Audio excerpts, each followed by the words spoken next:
वैसे ही सब कुछ जमा जमा सा था इस घर में, जैसे बर्फ गिरने के बाद सब कुछ जम जाता है। घर की चार दीवारी के भीतर एक अनजान बोझिल सा सन्नाटा फैला था। घर के सभी सदस्य एक दूसरे से अजनबी, पराए पराए से लग रहे थे।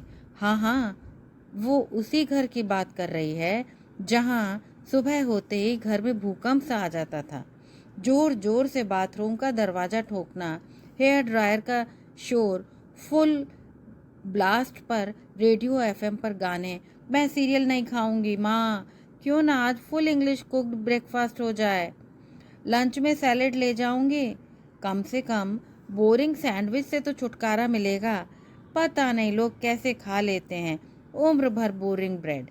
बेलगाम चलती रहती थी उसकी नोक झोंक। यही रोज का कार्यक्रम था उस घर की लाड़ू रानी का, गोरी चिट्टी, कमसिन और हंसमुख।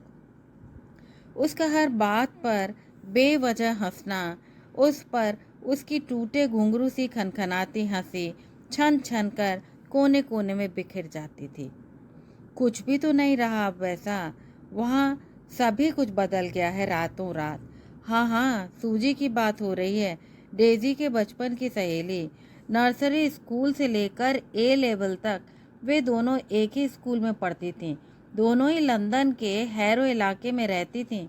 कोई भी दिन ऐसा नहीं गया होगा जब स्कूल जाते वक्त सुबह सुबह कड़कती सर्दी में उसके घर के बाहर उसे कम से कम 15 मिनट तक प्रतीक्षा न करनी पड़ी हो। फिर भी वो कुछ न कुछ भूल जाती थी। इकलौती जो थी, माँ बाप की लाडली, सिर पर चढ़ा रखा था उन दोनों ने।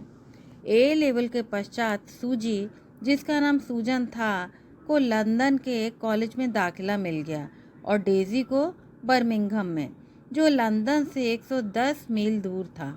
अलग अलग स्थान पर पढ़ने के कारण उनका मिलना जुलना कम होता गया। पिछले कई महीनों से उसकी सूजी से बात भी न हो पाई थी। उसने सोच लिया था इस बार छुट्टियों में जब वो घर जाएगी तो सूजी से ज़रूर मिलेगी। घर पहुंचते ही सूजी को सरप्राइज देने वो सीधी उसके घर जा धमकी। दरवाज़ा खुलते ही वो हक्का बक्का सी रह गई। एक ही पल में उसका सारा उत्साह समाप्त हो गया और जुबान जम गई। बहुत मुश्किल से उसके मुख से दो वाक्य निकले, अंकल जी, सूजी कहाँ है? अपने कमरे में होगी। दबी सी आवाज़ में इतना कहकर वो अपने कमरे में चले गए। सहमी सहमी वो उसके कमरे की ओर चल दी। उसके कमरे का दरवाज़ा थोड़ा खुला देख वो बिना खटखटाए कमरे में घुस गई। घुसते ही उसने देखा वहाँ डिज़ाइनर कपड़े पहनने वाली, सदा टिपटॉप रहने वाली सूजी नहीं, वहाँ तो लिबास से बेपरवाह, ढीली ढाली, घुटनों में सिर छिपाए एक निष्प्राण गठरी बैठी थी। डेजी को विश्वास नहीं हुआ कि इतने हंसमुख चेहरे पर ऐसी गहरी उदासी छाई थी जो टूट कर भी अपने निशान छोड़ती जाती थी। वो असमंजस में थी। उसने पास बैठते प्यार से पूछा, पत्थर से क्यों बनी बैठी हो? क्या हो गया है सबको यहाँ? तुम्हारे पापा भी भाव शून्य सी दृष्टि डालकर स्टडी में चले गए। मम्मी कहीं दिखाई नहीं दे रही। आखिर बात क्या है? वह गुमसुम बेजान सी बैठी रही। हाँ हाँ, जानती हूँ नाराज है मुझसे, कसूरवार हूँ तेरी। देख, कान पकड़कर माफ़ी मांगती हूँ। अब तो कुछ बोल, चल लौट, कहीं बाहर चलकर बातें करते हैं, जेसी ने कहा। उत्तर में सूजी मन के एक सागर में गहरे उतर गई और फिर सुबक सुबक कर रोने लगी। उसके कलेजे से बहुत दिनों का जमा दर्द पिघल कर आंखों से बहने लगा। डेजी उसे स्नेह से सहलाते सहलाते सोचने लगी, कितनी बदल चुकी है सूजी।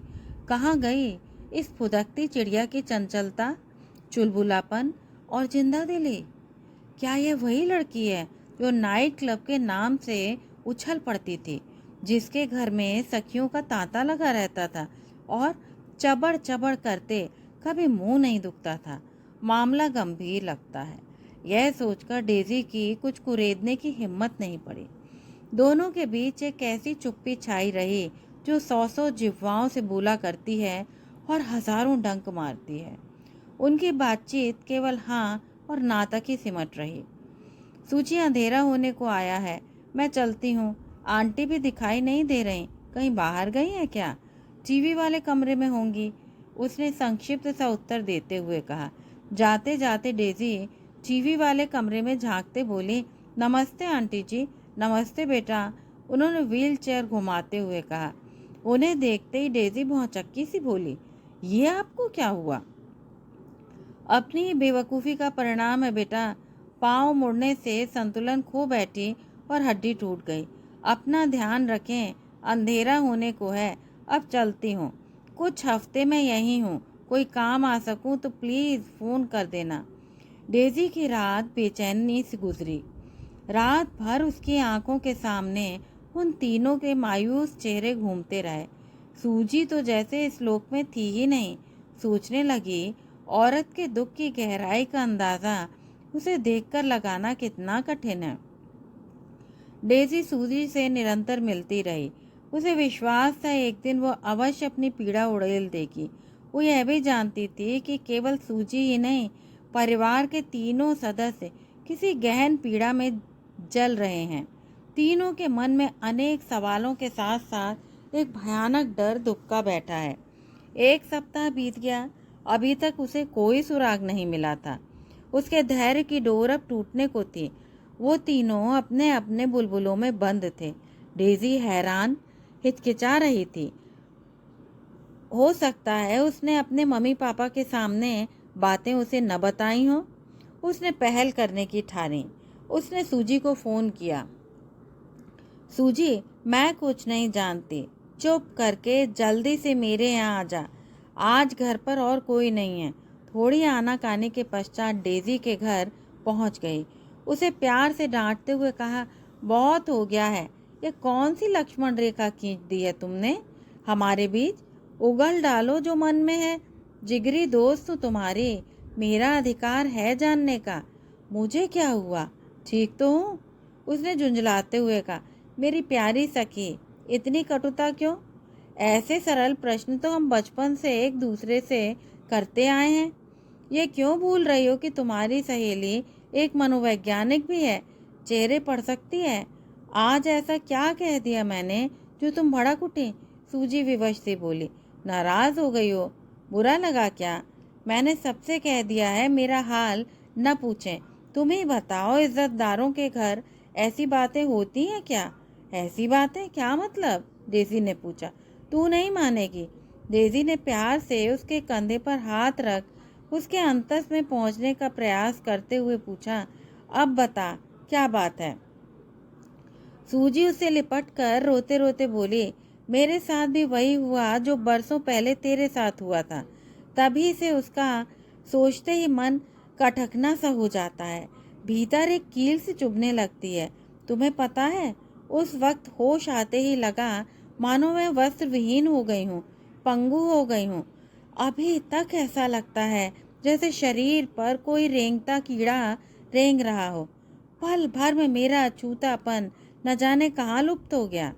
चारों ओर एक भयावह सा जाल फैल गया, मानो खून जम गया हो, शरीर निचुड़ गया हो। वो सुबकते सुबकते बोलती जा रही थी।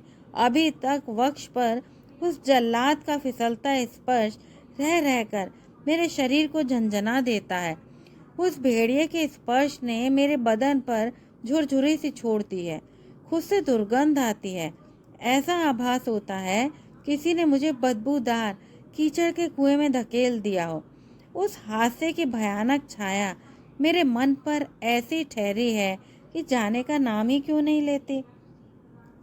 सामने न होते हुए भी उसका डर पीछा नहीं छोड़ता। डेजी ने प्यार से सहलाते हुए दिलासा दिया, बोली, सब कुछ जानते हुए भी तुम्हें यही सुझाव दूंगी कि इसे एक भयानक सपना समझकर पीछे छोड़कर आगे बढ़ना होगा। यह जीवन अमूल्य है। किसी और की गलती से, क्या किसी एक घटना से हम अपना भविष्य तो दांव पर नहीं लगा सकते, जीना तो नहीं छोड़ सकते। मेरी ओर देख, मैं हूँ ना तेरे सामने, दलदल से निकली एक जीती जागती मिसाल। इसी उद्देश्य से ही तो मनोवैज्ञानिक बनने की ठान ली थी मैंने, ताकि मैं हर एक औरत का लौह स्तंभ बन सकूं। उसे सकारात्मक रूप से सोच से आगे बढ़ने का मार्ग दर्शा सकूं। तुम्हें भी कोशिश तो बहुत कर रही हूँ, किंतु उस हादसे का ध्यान आते ही घृणा का विष नसों में दौड़ने लगता है। स्वयं को मैली मैली सी महसूस करने लगती हूँ। ऐसी सोच पर काबू पाना कठिन हो जाता है। पगली कहीं की औरत मैली और साफ नहीं होती। औरत तो सिर्फ औरत है जो क्षमा बनकर अंधेरे में रहकर औरों को रोशनी देती है। किंतु ऐसी नकारात्मक सोच पर काबू पाना सरल तो नहीं। तुमने मेरे मम्मी पापा को गौर से देखा है क्या? कैसे टूट गए हैं। उन्होंने जीना ही छोड़ दिया है। चलते फिरते रोबोट से जी रहे हैं दोनों। उन्हीं की चिंता सताती रहती है मुझे। कृपया उनकी चुप्पी तोड़ने का कोई प्रयास करो। उनसे वार्तालाप का रास्ता बनाओ। कोई भी जुगाड़ लगाओ प्लीज़। सुनो, सोमवार को मम्मी घर पर अकेली होती हैं। आगे तुम समझ जाओ। सूजी ने तनिक सोचकर कहा। सोमवार को डेजी सूजी के घर पहुंची। घंटी बजाई। डेजी तुम? सूजी तो घर पर नहीं है। सूजी की मम्मी मिसेस हैमिल्टन ने दरवाज़ा खोलते हुए कहा। आप तो है ना आंटी जी। इतना कहकर वो बिना बुलाए भीतर घुस गई। सूजी की मम्मी अपनी व्यस्तता का कवच चढ़ाए रसोई में खटर पटर करती रहीं। कुछ देर पश्चात डेजी ने उन्हें बड़े स्नेह से पकड़कर कुर्सी पर बिठाया और बोली, आंटी जी, आपने आज तक मुझ में और सूजी में कोई अंतर नहीं समझा।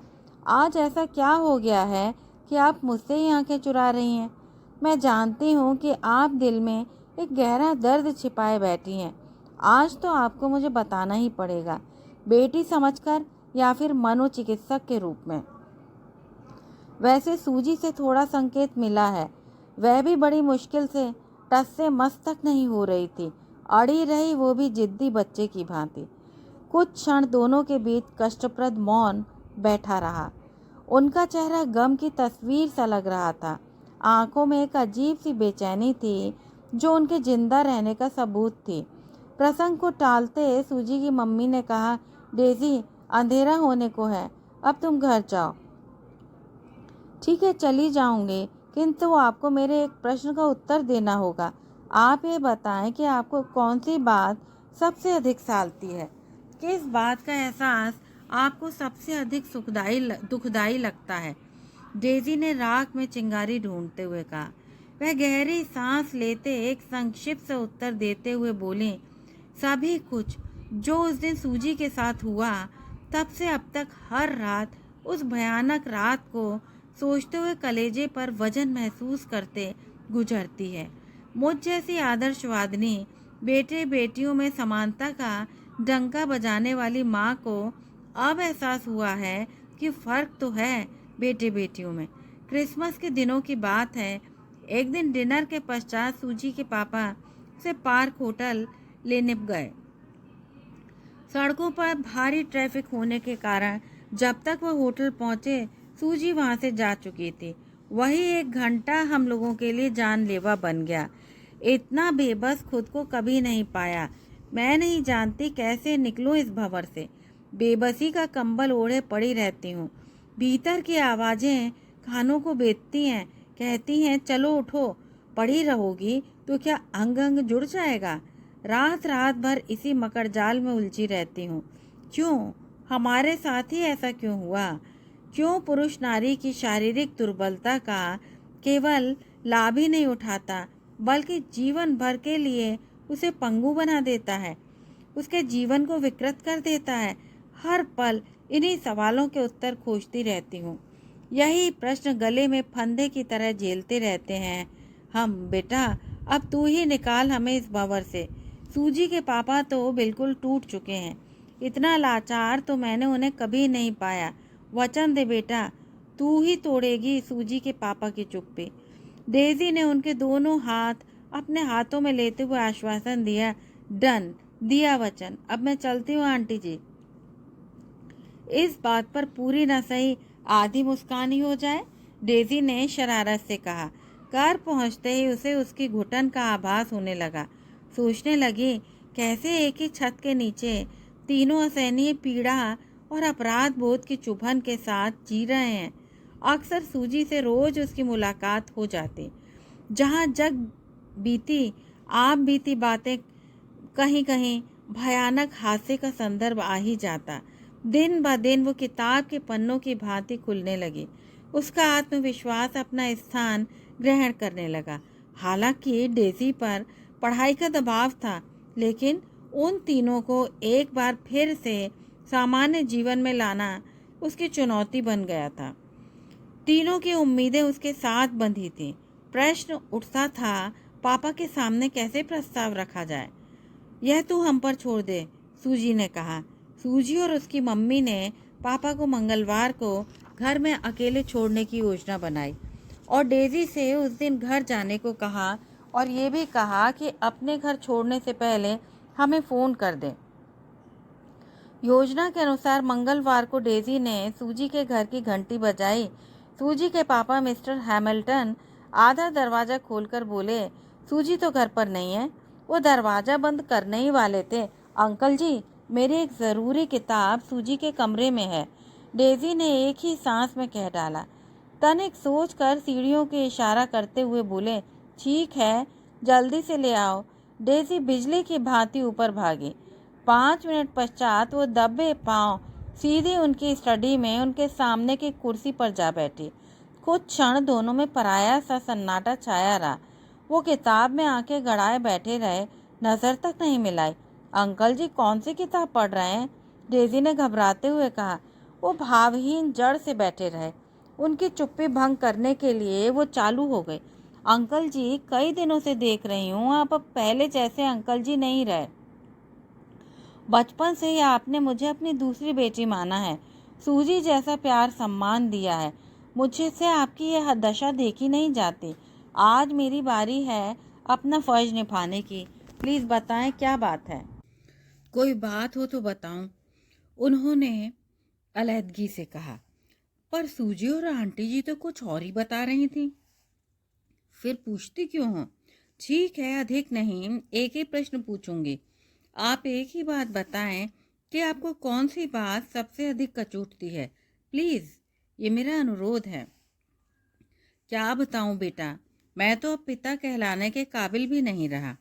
पिता होते हुए भी मैं अपना कर्तव्य नहीं निभा सका। मैं ही लाया था उसे इस संसार में और मेरे कारण ही ऐसा कुछ हुआ जो नहीं होना चाहिए था। मैं उसे जन्म देने वाला उसकी ही हिफाजत नहीं कर सका। मुंह मोड़ा है मैंने अपनी जिम्मेदारियों से, नहीं निभा सका उन्हें। गुनहगार हूँ अपनी बेटी का। उस काली रात के बाद सूजी से तो क्या, मैं आज तक आईने से भी नज़र नहीं मिला सका।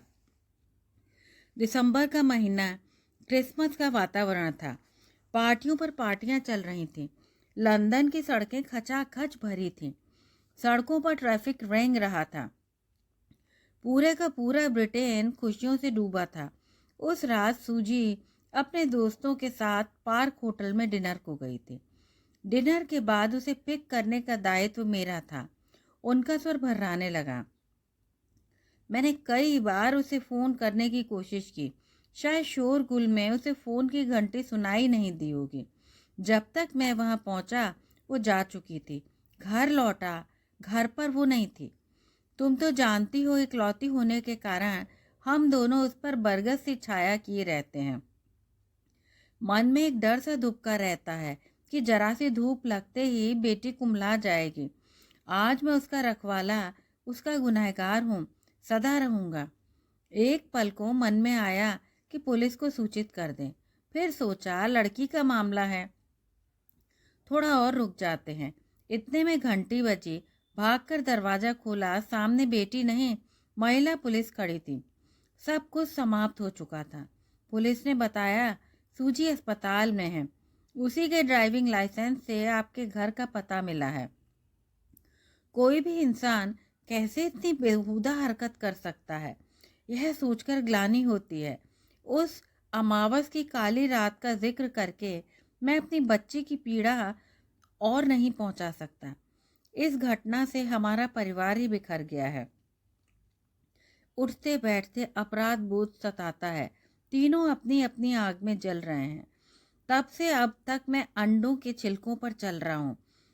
कभी कभी तो ऐसा लगता है कि मस्तिष्क में टाइम बम रखा है। अब तो सूजी का मुझे पापा कहना गाली सा लगता है। इतना कहकर वो फूट फूट कर रोने लगे। डेजी ने स्नेहपूर्वक आश्वासन देते हुए कहा, अंकल जी, अगर हम सब मिलकर जी जान से प्रयास करेंगे तो अवश्य इस विकट स्थिति से आगे निकल आएंगे। बस कुछ समय, साहस और धीरज की आवश्यकता है। ठीक है, जैसा तुम कहोगी वैसा ही होगा, किंतु बेटी का पिता होने के नाते मेरी भी कुछ सीमाएं हैं। जी, वो मैं अच्छी तरह से समझती हूँ। आप मेरा फ़ोन नंबर ले लीजिए, आवश्यकता पड़ने पर बेझिझक फ़ोन कर सकते हैं। अब चलती हूँ। रास्ते पर वो सोचती रही कि इतने विराट व्यक्तित्व का मनोबल कैसे इतना चूर चूर हो गया। कहना तो वो बहुत कुछ चाहते थे, किंतु उनकी जुबान चिपक सी गई।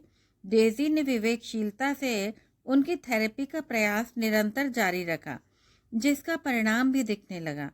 उनके घर में थोड़ी चहल पहल होने लगी। आत्मविश्वास अपना स्थान ग्रहण करने लगा। तीनों ने परिवार को बचाने की ठान ली थी। अगर परिवार को बचाना है तो सोच सकारात्मक करनी होगी। घटनाएं तो घटती रहती हैं, उनसे जीवन थोड़े ही थम जाता है। डेजी का सूजी से मिलना रोज हो जाता था। धीरे धीरे उसके चेहरे पर फैली उदासी कम होने लगी थी। उसका खोया चुलबुलापन उसके अंगों में थिरकने लगा था।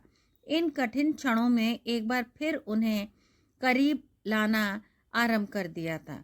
सूजी, मेरी छुट्टियां समाप्त होने वाली हैं। मैं तो 2-1 दिन में बर्मिंघम वापस चली जाऊंगी। क्यों ना आज मूवी देखने चलें? ठीक है, तुम ठीक 7 बजे मेरे यहाँ पहुँच जाना। दोनों एक ही कार में चलेंगे। मूवी के पश्चात दोनों पब में चले गए। वहाँ ग्लास हाउस में ड्रिंक ले रही थी। देखते देखते न जाने कहाँ से बादलों के झुंड उभर आए और चांद बादलों की ओट में छिप गया। बिजली कड़कने लगी, मूसलाधार बारिश होने लगी। चलो घर चलें, वरना बहुत देर हो जाएगी। सूजी ने घबराते हुए कहा, चिंता मत कर, मैं साथ हूं ना। कुछ क्षण पश्चात अचानक बादलों को चीरता चांद न जाने कहाँ से उभर आया। ऐसा ब्रिटेन में अक्सर होता है। सूजी, देख कैसे चतुराई से घने काले बादलों को चीरता चांद उभर आया है। तुम्हें भी सब कुंठाओं का दमन कर इसी तरह उभरना होगा। याद रखना, जीवन समय से आगे निकलने का नाम है। कुछ पढ़ी कुछ अनपढ़ी किताब है, कोई जन्मपत्री नहीं, जिसके सभी शब्द संकेतों से भरे होते हैं और बदले नहीं जा सकते। मैं जानती हूँ तुम में संकल्प तथा मनोबल की कमी नहीं है। चलो चलें। 2 दिन बाद डेजी वापस चली गई। कभी कभी वीकेंड पर लंदन आ जाती, किंतु फोन पर सूजी से रोज बात हो जाती थी। डेजी के सुझावों को सूजी और उसके परिवार ने गंभीरता से लिया। धीरे धीरे उनमें परिवर्तन की झलक दिखाई देने लगी। सर्दियों को पीछे छोड़कर वसंत के आगमन के संग ग्रीष्म ऋतु की आहट सुनाई देने लगी। ट्यूलिप्स और डैफोडिल्स पृथ्वी से झांकने लगे। वृक्षों पर नई कोपलें उभरने लगीं। साथ ही सूजी का मन भी गुनगुनाने लगा। यूके में मौसम के साथ साथ लोगों के मूड भी बदलने लगते हैं। जून जुलाई का महीना था। परीक्षाएं समाप्त हो चुकी थी। छुट्टियों की प्रतीक्षा थी। अचानक डेजी ने सूजी को फोन किया। सूजी, शुक्रवार को 4 बजे न्यू स्ट्रीट स्टेशन पहुंच जाना। मेरे लंदन वापस आने से पहले तुम्हारे लिए एक सरप्राइज है। यस मैडम, पहुंच जाऊंगी ऑन डॉट, सूजी ने मुस्कुराते हुए कहा। फोन पर सूजी से बात कर डेजी प्रसन्न थी। उसे उसकी आवाज में उत्साह, उल्लास और आत्मविश्वास झलक रहा था। रेल से उतरते ही सूजी डेजी की ओर जोर से जफ्फी डालते बोली, डेजी, बर्मिंघम नहीं दिखाओगी क्या? क्यों नहीं? पहले सरप्राइज तो देख लो। इतनी बेसब्री भी क्या है? एक नहीं, 2 हैं, 2। तेरे बॉयफ्रेंड का संदेशा लाई हूं। उसने पर्स में से सोनू निगम के प्रोग्राम की 2 टिकटें निकालकर डेजी के हाथ में धर दी। Oh my god, Sonu Nigam symphony hall में? सूजी खुशी से उछल पड़ी। ये ले, उसे अच्छी तरह से देख भी लेना। डेजी ने एक दूरबीन सूजी के हाथ में थमाते हुए कहा, ओ वंडरफुल, ये तो तुमने बहुत समझदारी का काम किया है। सूजी ने उसे बाहों में लेते हुए कहा, सुन, अधिक उत्तेजित मत हो, जल्दी से कॉफी पी लेते हैं। 5:30 बजे हैं, प्रोग्राम शुरू हो जाएगा। प्रोग्राम के पश्चात दोनों सेंचुरी स्क्वायर में आसमान के नीचे ड्रिंक का आनंद लेने लगे। हवा में खनक थी, आकाश सिंदूरी सिंदूरी था। सूरज डूबने को था। ब्रिटेन में गर्मियों में सूरज रात के 10 बजे तक नहीं डूबता। दोनों में चुप्पी चहलकदमी करने लगी। डेजी मन ही मन में मुस्कुराते मुस्कुराते सोच रही थी, क्या यह वही सूजी है? आज उसके मुख पर आभा है, आंखों में चमक है, आवाज में उल्लास है। लगता है सूजी ने अपने जीवन के बेरंग कैनवस में रंग भरने आरंभ कर दिए हैं। इतने में बादल गरजने लगे। सूजी, चलो चलते हैं। इतनी जल्दी भी क्या है, अभी तो बहुत सी बातें करनी है तुमसे। डेजी, अच्छा ही है कि मौसम के पन्ने मनुष्य के हाथों से बाहर हैं। और ये भी सुना होगा कि every dark cloud has a silver lining. ओए, ये टुकुर टुकुर मेरी ओर क्या देख रही है? जवाब क्यों नहीं देती? हाँ हाँ, सुन भी रही हूँ, देख भी रही हूँ। इतना कहकर गुनगुनाने लगी, मेरे सामने वाली कुर्सी में एक चांद का टुकड़ा बैठा है। डेजी, तुमने सही कहा था। मनुष्य की सकारात्मक भावनाएं जहाँ भी सघन होती हैं, वहीं बसंत की छटा छा जाती है, सूजी ने कहा। सूजी, ये आसमान में टकटकी लगाए बादलों में क्या ढूंढ रही हो? वही जो तुम देखना चाहती हो डेजी।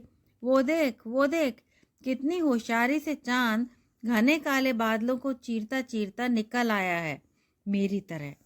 हाँ लाडो, बिल्कुल तेरी तरह। कहा था ना, औरत एक नदी है जो उल्टी हवाओं में भी बहना जानती है।